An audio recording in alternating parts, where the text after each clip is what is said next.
Так, вот сейчас попробую заснять, что происходит при заведении, при попытке завода.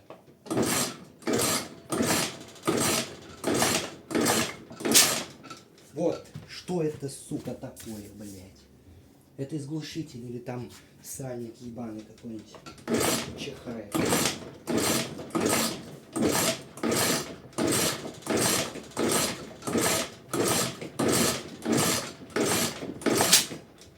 Вот это, сука. Непонятно. Непонятно, хуйня. Скажите.